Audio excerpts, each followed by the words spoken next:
Hi, let's talk about how to use the standard model to model a SaaS business. Now, the two things about the standard model. One, it's a modular model. So the revenue section is a self-contained entity that's separate from the rest of the model. So if the structure doesn't fit exactly how you're looking to do or using the standard model, not a problem. You can build out any sort of forecast you want to reflect that and easily integrate into the model using the bring your own model or BYOM thought. The second thing I'll add is it's also very easy to add on additional streams.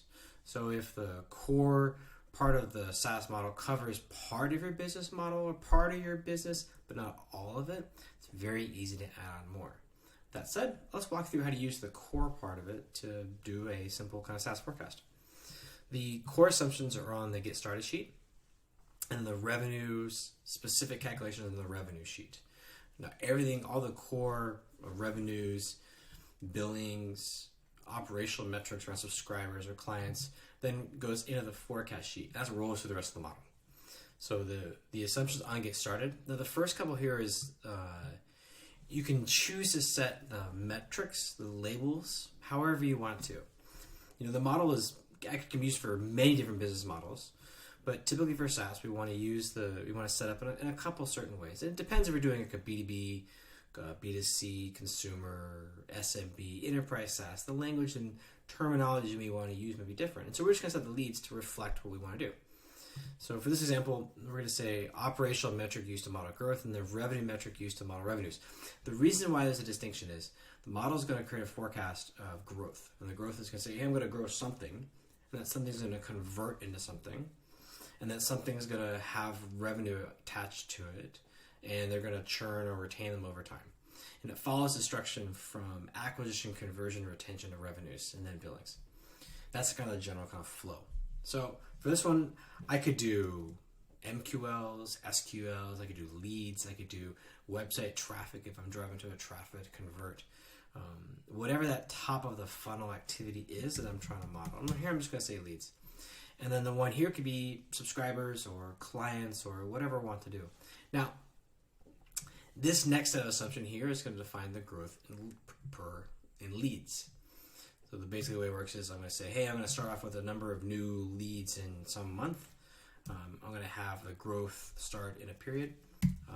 You can set it to be the first period of the model or something later if you want to. Now, the way the growth rates work is the initial growth rate is basically says, hey, well, I'm going to start off at a certain growth rate. And the one with the second input is going to be, does the growth rate stay the same? Very common to assume a growth rate that starts high and then declines over time. And it doesn't climb by 10%. It declines by 10% from the 25%. So 25% to 22% to continue to 20%, continue on down. And what that does is it creates growth, but your growth is declining over time. You have a seasonality adjustment here.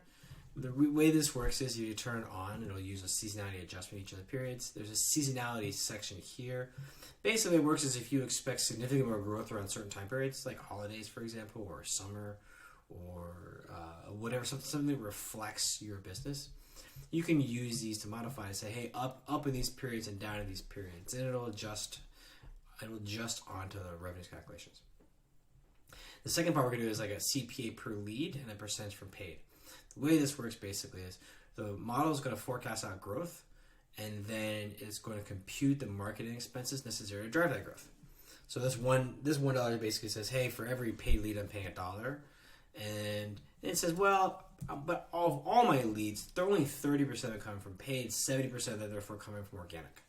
So it'll calculate out the split between the total acquisition expenses associated with that, and then your CAC, or customer acquisition cost per subscriber in this case, is going to reflect the total cost you spent acquiring leads, and then after conversion, the number of actual subscribers you get to. So the CAC is kind of calculated later on in the model.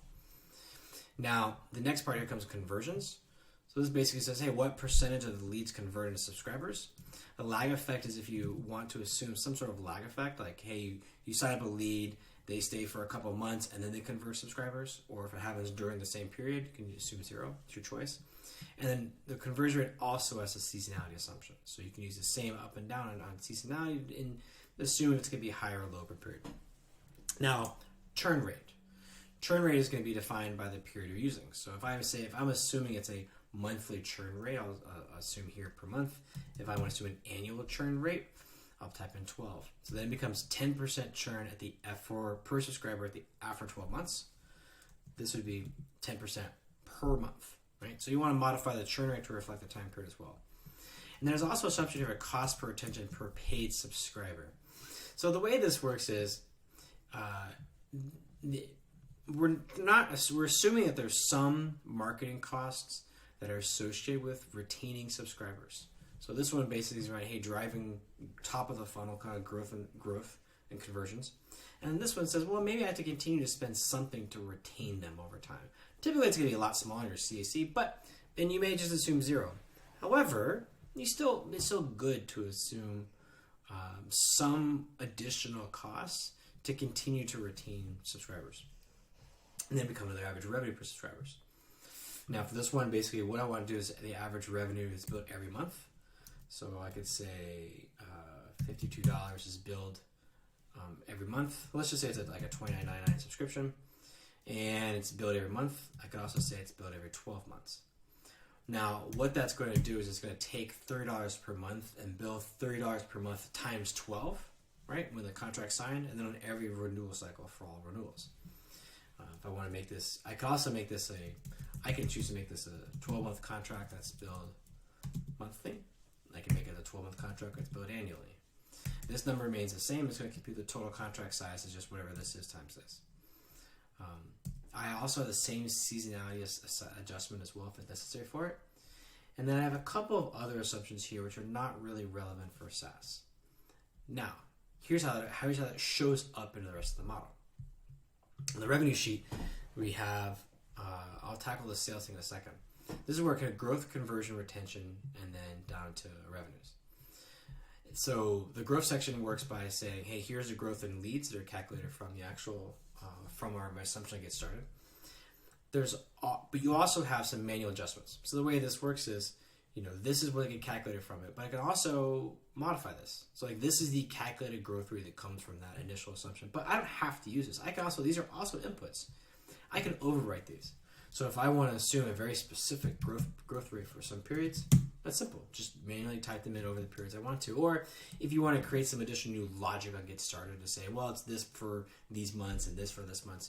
Totally possible to create your own logic and then do a new formula on there. Now, there's also the way it levels in, it kind of layers in the total leads per period. One is the leads that come from the natural growth rates, and it layers on the seasonality impact, and it has a manual input. And the way the manual input works is it's a manual input. You can use it for like spikes, or maybe there's like a major, maybe like partner coming online, or a new marketing effort, or conference, or whatever it is, something outside of the ordinary that drives growth. I can assume this extra additional effect, but it won't impact the core underlying growth of the business. Like it's not going to change this growth. But they layer on top of each other. Sometimes also for very specific growth curves, someone has that, they'll just zero out the assumptions here and then choose to just manually input their growth kind of directly across in the manual input line. It's also possible to do that. So then once I have that, these are going to calculate out the acquisition costs that come from my assumptions. And again, like this, it's assuming a straight line in terms of that cost as well as the percentage that come from paid, but you don't have to assume that. So these default drivers, and the drivers are explained in more details in other videos, these can be, I can assume growth, I can assume like rates of change with these. So I could use an assumption here that says, well, maybe my rate of change, maybe this goes, down, maybe it goes down over time, for example. So this would say my percentage from paid is now going down over time, and the organic split is automatically kind of calculated from that. So it's it's possible to use these to modify these rates of change over time, and then you can also just manually input them as well. So it's easy to adjust them for your particular use. Next section is conversion. Same idea, core conversion rate, seasonality impact, manual input, ending conversion rates that's used, and then it calculates this conversion lag if you're using that, and then the new subscribers are added per period. New subscribers roll into a normal subscriber build. So new subscribers during the period, churn during the period, subscribers end of the period. Now, important, there's also cohorts. So if I open this up here, this is going to reflect the number of cohorts of new subscribers and the retention of them over time. This retention rate, this core retention rate, is calculated from my churn assumptions from Get Started. And what happens is this creates a churn curve, which then gets applied to all per cohorts. So if you want to create your own very specific churn curve, you can do that. You can use the core drivers, or you can also manually input here to create your own retention curve that's specific for your business. Because the build-up of subscribers is done on a per cohort base, so say for every month's new subscribers, how many of those and then retained over time. And so the churn rate is a reflection of the size of the cohorts and each cohort's specific churn over time. Very important for a lot of SaaS businesses that don't have continual linear churn. So the rest of the assumptions here, these are calculations that talk about the effectiveness of the business in terms of churn, retention, and those things. There's a separate section here for now billings. So remember, the model's doing the calculations around contract retention and then billings. Because you can set up an annual contract that's billed quarterly, annual contract billed monthly, and it's doing billing separately because it's doing recognition of revenue separate from billings. And then it'll do all the deferred revenue calculations effectively from that as well. So this does subscribers that are billed per period, and then costs of retention and total retention costs. Now, here's where the revenues calculations come in. Again, on this revenue model, this is your revenue model that's used for calculations, and then this average revenue per subscriber. Now, importantly, this is also done on a cohort basis. And so for each cohort of new subscribers, it has generates their own average retention curve. This is valuable. The default for this just says, hey, it's $30, they pay $30 per month. However, if you have, say, like a SaaS business, like a land and expand strategy, where you sign someone up for a certain amount and they increase their usage over time, you can do that. So I could introduce a rate of change here, or either a number change per period or percentage change, and maybe they increase their spend by 5% every month, right? On a per subscriber basis, per retained subscriber basis. Maybe every 12 months they increase by 10%, right? This will automatically create a curve that gets applied to each cohort based upon the cohort's age. So you're landing them at $30, and then they're increasing every 12 months over time. Because I have total subscribers and then build subscribers done on a cohort basis, I can do average revenue per subscriber done the same way, and then revenue is just the combination of the two. So we'll also see bookings, revenues, and billings. Also, revenues, and billings are also done on a cohort basis using the assumptions from there above. All of those assumptions kind of feed into the forecast sheet. So you will see revenues and billings. The model has a predefined section on the forecast sheet, which does like deferred revenue calculations.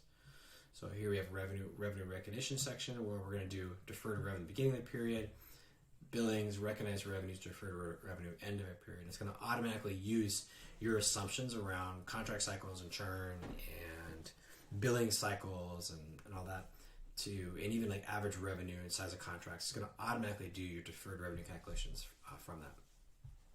The other important thing on this to cover is some normal SaaS metrics.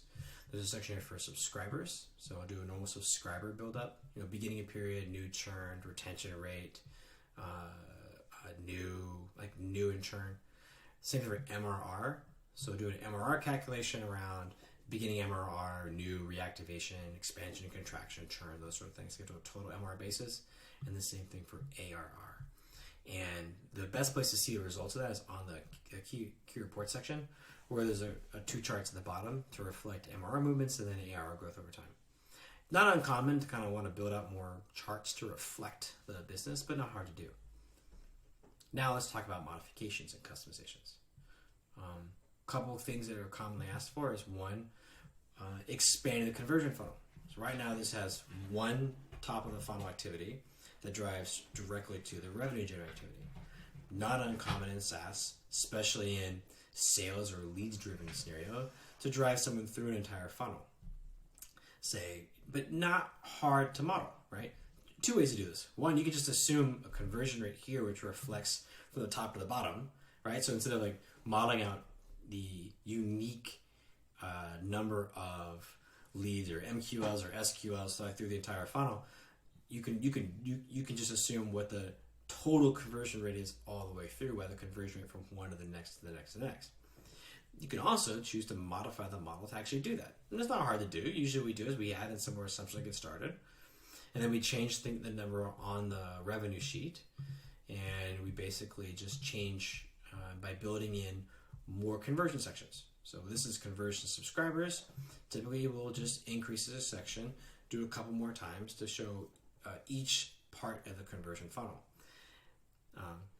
Another way we do this sometimes is to expand it into like other areas. Maybe we have one set of growth activities from one channel, or one growth set of growth activities from another channel.